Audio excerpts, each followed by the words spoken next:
Tu es la lumière qui brille dans le noir. Oh, oh, oh, oh. En toi j'espère et tu ne failliras jamais. Oh, oh, oh, oh. Non, je n'aurai pas honte de proclamer de tout mon être. Je veux le déclarer. Christ est ma joie. Christ est ma joie. Je n'aurai pas peur de chanter, pas peur de crier. Oh. Pourquoi me taire quand mon âme est accablée? Oh, oh, oh, oh. En toi j'espère et tu ne failliras jamais. Oh, oh, oh, oh. Non, je n'aurai pas honte de proclamer de tout mon être. Je veux le déclarer. Christ est ma joie, Christ est ma joie, Christ est ma joie. Je n'aurai pas peur de chanter, pas peur de crier, pas peur de chanter, pas peur de crier. Oh, Christ est ma joie, Christ est ma joie, Christ est ma joie. Je n'aurai pas peur de chanter, pas peur de crier. Oh, alléluia. Bienvenue, bien-aimés. Shalom à vous, shalom dans vos familles. Bienvenue à notre rendez-vous hebdomadaire. Merci encore pour votre fidélité, votre très grande fidélité. Merci pour vos commentaires, merci pour vos encouragements.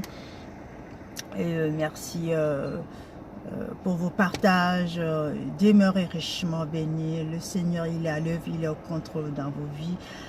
Quel que soit ce que vous traversez en ce moment, quelle que soit la grandeur, la hauteur de vos souffrances, de vos combats, sachez que Dieu, il est au contrôle. Amen.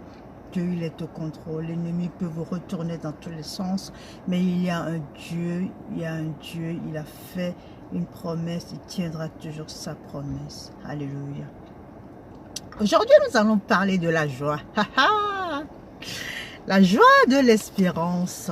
La joie de l'espérance. Parce qu'en espérant, nous récoltons une sorte de joie. Une joie que le monde ne peut pas nous donner. C'est qu'il n'y a que l'Esprit Saint qui peut donner cette joie. Quand tu es sur le chemin du Saint-Esprit, quand tu marches selon le Saint-Esprit, selon le livre de la loi, quand tu mets tes pas dans les pas du Christ, quand tu marches selon Christ, quand tu suis son cheminement et que l'Esprit Saint est avec toi, bien-aimé, il te procure une joie parce que tu espères, il te procure une joie jusqu'à l'accomplissement de la promesse qui t'a été donnée. Alléluia. Donc la dernière fois, nous avons vu la parfaite espérance. La parfaite espérance, nous avons vu que c'est celle-là que l'Esprit Saint nous procure. Et c'est en fait l'espérance du salut. C'est quand ton nom est inscrit au ciel, c'est quand tu es assis à la droite de Dieu le Père au même titre que Jésus. Ce n'est pas la récompense que tu as sur la terre, tout cela est éphémère. C'est cette récompense que tu as parce que tu as cette certitude que tu as le salut. Le salut, c'est quand ton nom est inscrit dans le livre de la loi, dans le ciel, et que toi-même tu es assis, tu as ta place à côté de Dieu le Père. Alléluia, au même titre que Jésus-Christ. Donc, l'espérance de la joie, nous allons tout de suite prendre, aujourd'hui nous allons rester dans l'épître de Paul aux Romains. Nous allons commencer par Romains 15, verset 13. Romains 15, verset 13, je lis la parole du Seigneur. Que le Dieu de l'espérance vous remplisse de toute joie et de toute paix dans la foi, pour que vous abondiez en espérance par la puissance du Saint-Esprit. Alléluia, je relis. Que le Dieu de l'espérance vous remplisse de toute joie et de toute paix dans la foi, pour que vous abondiez en espérance par la puissance du Saint-Esprit. Alléluia. Donc, en d'autres termes, c'est l'Esprit Saint, c'est en étudiant le livre de la loi, en marchant sur les pas de Christ, en transpirant le livre de la loi. Cela veut dire que tu le maîtrises tellement, tu le transpires, ta vie, ton être tout entier, tous tes faits et gestes sont le reflet du livre de la loi. Et c'est en ce sens-là que tu deviens saint, et en ce sens que l'Esprit Saint te rejoint, l'Esprit Saint te remplit, et il te donne cette joie en espérant.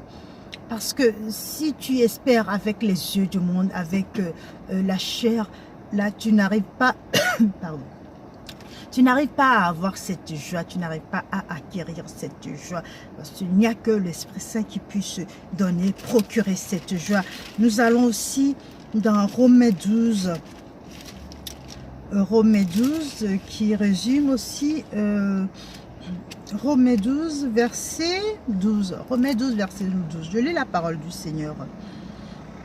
Réjouissez-vous en espérance, soyez patients dans la tribulation, persévérez dans la prière. Réjouissez-vous en espérance, soyez patients dans la tribulation, persévérez dans la prière. Quand tu espères, cela ne veut pas dire que l'Esprit Saint est avec toi, donc tout va bien, tout ira bien, tu ne connaîtras pas de tribulation. C'est justement parce que tu as la tribulation que tu commences à espérer. Amen, alléluia. C'est les tribulations, c'est les attaques, c'est les souffrances qui te font espérer et qui te font... qui te rappelle la promesse de Dieu qui te dit n'aie pas peur, ne crainte, sois sans crainte, car moi, Jéhovah Sabaoth, j'ai tout accompli. Des fois, c'est la promesse, va avec cette force que tu as. Il y en a, il y a pléthore de promesses. Dieu a fait promesse à chacun de nous. Ça, je parle de la promesse de la Bible. Mais à chacun particulier, Dieu il a fait une promesse. Donc, quand tu connais des tribulations, des souffrances, des complications, que l'ennemi t'assaille et que tu as des combats, sache que l'espérance que tu as, c'est de t'accrocher à cette parole, à cette promesse qui a été dite. Soit Jéhovah t'a parlé directement, soit il a parlé par le biais de l'homme de Dieu, soit il a parlé par le biais de la parole biblique que tu as entendue. Et c'est vrai que pour cela, il faut que nous soyons attentifs. Amen. Donc, le verset 15, verset 13 nous dit que Dieu nous donne l'espérance. Le verset 12 nous dit « Réjouissez-vous en espérance, soyez patients dans l'affliction, persévérez dans la prière. » C'est quand tu persévères dans la prière que tu as cette joie, que tu as cette plénitude. Parce que c'est la plénitude de l'Esprit Saint qui te donne la joie. Tu ne te lèves pas en battant des mains, en chantant « Ouais, Christ, Seigneur », sachant que tes enfants sont malades, sachant que tu n'as pas de boulot, sachant que je sais quoi encore, que tes finances sont au plus bas que possible. Là, tu as cette plénitude parce que tu pries, parce que tu as cette assurance. L'Esprit Saint te donne cette assurance que tout est déjà accompli, que tout est déjà acquis. Donc, tu n'as pas à avoir peur. La Bible nous dit dans Romains 5, verset 5, la Bible nous dit « Or, l'espérance ne trompe pas, parce que l'amour de Dieu est répandu dans nos cœurs par le Saint-Esprit qui nous a été donné. » Or, l'espérance ne trompe pas, car l'amour de Dieu est répandue dans nos cœurs par le Saint-Esprit qui a été donné. Le Saint-Esprit nous a été donné pour répandre l'amour, la joie, la paix, la plénitude. Donc, si tu n'arrives pas à acquérir le Saint-Esprit par la prière, en marchant droit, en suivant le livre de la loi, en ne commettant aucune faute, aucun péché, en menant une vie comme Jésus-Christ, tu ne peux pas acquérir le Saint-Esprit et tu ne peux pas avoir cette plénitude qui te donne la joie, la paix, l'amour, tu ne peux pas l'avoir. Ok? Si nous continuons le verset, la Bible nous dit, l'amour du prochain, le service du Seigneur, l'hospitalité, le fait de subvenir aux besoins des autres, tout ça aussi, c'est aussi une partie du livre de la loi que nous devrons observer. À part la prière, à part être des saints, nous devons nous mettre au service de Dieu Tout-Puissant. Parce que ce n'est pas au service de nos frères et nos sœurs que nous devons nous mettre. Voilà. Cela prête à confusion. Cela prête à confusion. La plupart du temps, quand nous servons le Seigneur par le biais des frères et sœurs, nous mettons dans la tête, ben, c'est ce frère, c'est cette sœur, c'est ce père, c'est ce pasteur que je sers. Donc, on a du mal à avancer. Donc, l'Esprit Saint a du mal à faire son œuvre et nous avons du mal à acquérir cette sainteté qui nous amène à la plénitude de la joie en espérant. Donc, ce que tu dois comprendre, c'est que en observant le livre de la loi, tu dois aussi te mettre au service de Dieu. Se mettre au service de Dieu, c'est quoi? C'est venir en aide à l'orphelin, c'est venir en aide aux veuves, participer au culte, donner la dîme, pratiquer l'hospitalité, servir le prochain, être à l'écoute de son frère, de sa sœur. Tout ça donne la joie, la joie en espérance. Parce que quand tu espères les bras croisés, bon, j'avais déjà parlé, ça fait un moment que nous sommes sur cette espérance. Nous avons dit au début, tu bouges d'un lieu A à un lieu B pour acquérir cette grâce.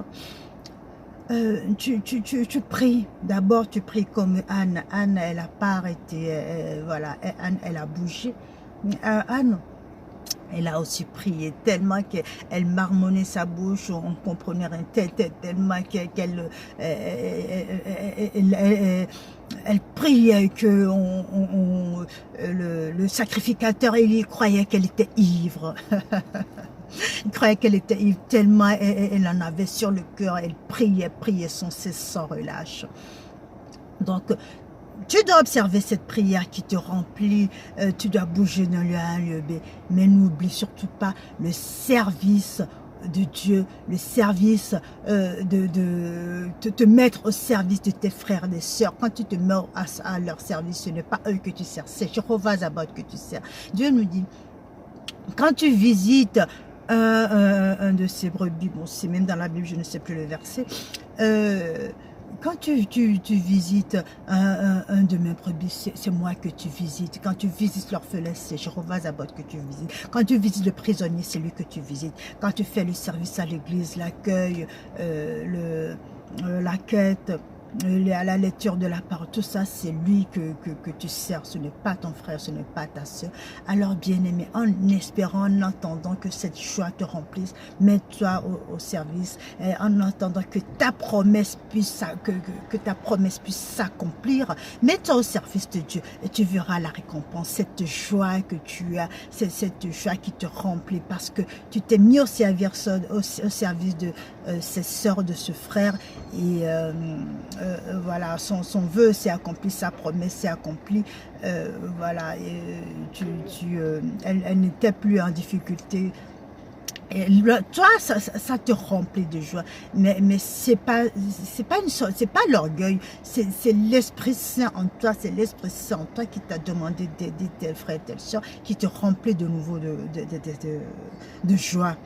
Nous allons voir un personnage assez impressionnant, Luc 1, verset 14, c'est l'histoire de Zacharie. Zacharie qui attendait, la femme de Zacharie qui attendait un enfant, un petit peu comme Anne au début, depuis des années. Donc, l'ange est apparu à Zacharie. Zacharie était au service du Seigneur. Alléluia! Ce n'est pas anodin tout ce que je vous dis, bien-aimés. Zacharie était au service du Seigneur. Quand l'ange lui a apparu, il serait chez lui, il n'aurait jamais rencontré l'ange. D'abord, il s'est déplacé d'un lieu stérile à un lieu fertile. Et par la suite, en servant le Seigneur, il a attiré la grâce, il a attiré la miséricorde. Et je suis sûre qu'en servant le Seigneur, il était en train de prier. L'ange lui est apparu. Et l'ange lui a dit, tu connaîtras, tu vas avoir un enfant. Alors, cet enfant, verset 14, j'ai juste la parole devant moi. Je lis la parole du Seigneur.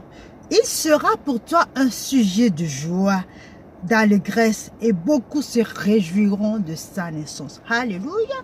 Zacharie, il était triste parce qu'il n'avait pas d'enfant. Zacharie, il était triste parce qu'il y a quelque chose qui manquait à sa vie.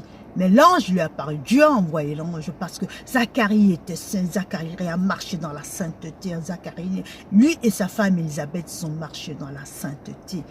Et au moment où il servait le Seigneur, la grâce l'a localisé. La grâce lui est tombée dessus. La grâce du Saint-Esprit, la miséricorde lui est tombée dessus. Je prie en cet instant même que n'importe quoi, n'importe quand où, n'importe où tu te trouves, que la grâce te localise et que la grâce te fasse du bien au nom puissant de Jésus-Christ de Nazareth.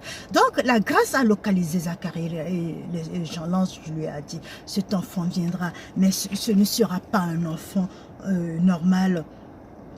C'est un enfant qui viendra, qui sera un sujet de joie. Alléluia. Et beaucoup se réjouiront de sa naissance. Donc c'est un enfant qui apportera la grâce, c'est un enfant qui apportera la joie, la paix, la réjouissance. Et beaucoup en le voyant se réjouiront. Mais en fait, ce n'est pas l'enfant qui apporte la joie. Alléluia, bien-aimés, comprenons-nous bien. C'est l'Esprit Saint que Dieu a mis dans cet enfant qui amènera la grâce, qui amènera la joie à ses parents. Ok?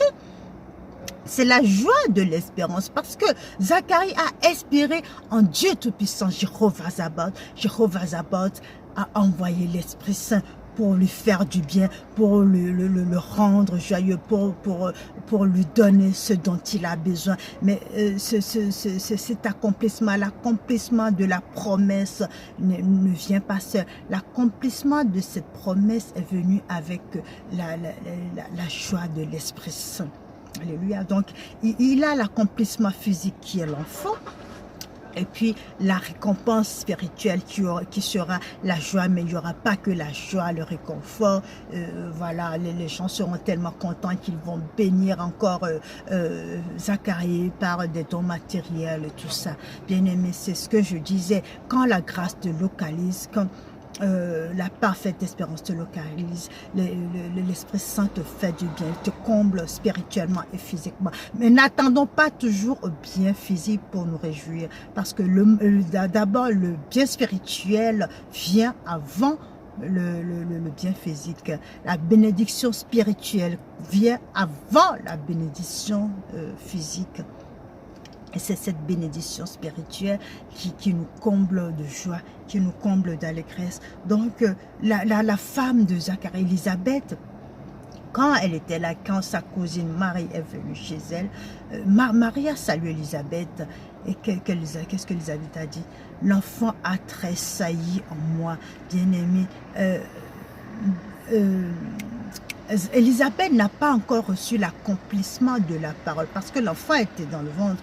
L'enfant peut encore, Élisabeth peut encore faire une fausse couche pour perdre l'enfant ou alors, voilà, avoir un problème et ne pas pouvoir accoucher. Donc, elle est encore dans l'attente de l'accomplissement de la promesse, de la parole. Mais quand Marie est venue pour saluer Élisabeth. L'enfant, l'Esprit Saint qui est dans l'enfant a tressailli en elle. Cela veut dire que la joie, cette joie a déjà commencé. Elle a déjà la joie de l'accomplissement de la parole. Donc c'est la joie de l'espérance. Alléluia. Elle a tellement espéré que cette espérance lui a procuré la joie. Donc comprenons-nous bien. Donc, ce n'est pas le salut de Marie, mais c'est comment dire, c'est l'Esprit Saint que cet enfant porte en elle qui fait tressaillir de bonheur. L'ange lui a dit que l'enfant amènera la joie, l'enfant procurera le bonheur, l'enfant donnera la joie à ceux qui seront autour. Mais dans le ventre, le travail a déjà commencé, la joie a déjà commencé, il a déjà commencé à faire son œuvre, il a déjà commencé à procurer la joie. Pourquoi? Parce que Élisabeth a cru en la parole. Élisabeth a espéré en la grâce divine. Et c'est cette espérance qui lui donne cette joie qui fait tressaillir ce bébé. Alléluia. Bien-aimé, je prie que tu puisses comprendre et saisir cette parole parce que cela c'est vraiment une révélation. Je ne me suis pas levée pour dire, allez bon, je vais raconter des choses sur YouTube parce que je m'ennuie. Non, ces paroles, c'est une vraie révélation. Alors je te prie, toi qui me regardes en ce moment et qui me dis, mais cette sœur blabla, je ne comprends rien. Je te prie, fais-moi signe, écris-moi que je puisse encore t'aider à mieux comprendre parce que c'est vraiment important. Nous ne devons pas subir la tristesse dans l'espérance, mais c'est la joie que nous devons avoir dans l'espérance. Et c'est cette joie qui attire la grâce, c'est cette joie qui attire la bénédiction. Ferme les yeux un coup, restant, nous allons prier. Mon âme te bénit, mon âme te bénit, mon âme te bénit. Car je sais que tu es là, mon âme te bénit, oh, mon âme te bénit, mon âme te bénit, car je sais que tu es là. Père éternel, Dieu de gloire, Dieu de miséricorde, nous te remercions infiniment pour ta grandeur, ta beauté, ta magnificence. Nous donnons plus ton soutien envers nous. Oh Yahweh, nous te demandons aussi pardon pour nos incrédulités. Pardon pour les fois où nous sombrons dans la tristesse en espérant. Pardon pour les fois où nous désespérons, mais nous certifions, nous proclamons que nous sommes dans l'espérance. Pardon pour les fois où nous manquons de foi, nous manquons de croire à tes promesses. Et nous donnons raison au monde, à l'ennemi, à je ne sais quoi. Père éternel, en ce moment même, nous repentons et nous revenons à toi. Ouvre nos yeux, ouvre nos cœurs à ta parole. Donne-nous cet esprit de discernement pour pouvoir accueillir ou accepter ta parole. Donne-nous l'esprit de compréhension pour pouvoir comprendre et assimiler cette parole encore que tu viens de nous donner. Oh oui, Yahweh, nous avons besoin de toi, nous avons soif de toi. Donne-nous cette joie dans l'espérance. Donne-nous cette joie qui fait que nous sommes, quand nous espérons, nous n'avons pas, nous ne sommes pas lasses, parce que nous savons que toi tu es la clé, toi tu es la résurrection, toi tu nous as fait des promesses et nous attendons à cette promesse. Donne-nous de nous mettre au service de nos frères, de nos sœurs, afin de pouvoir acquérir cette bénédiction, cette joie que nous procure l'espérance. Sois loué, sois magnifié, mon Dieu, mon roi. Alléluia. Bien-aimé, merci pour ta présence, merci pour ton écoute. N'oublie pas, tu as un Dieu qui t'aime, tu as un Dieu qui te donne tout, tu as un Dieu qui t'a fait une promesse. Il tiendra toujours sa promesse, ne l'oublie pas. Amen.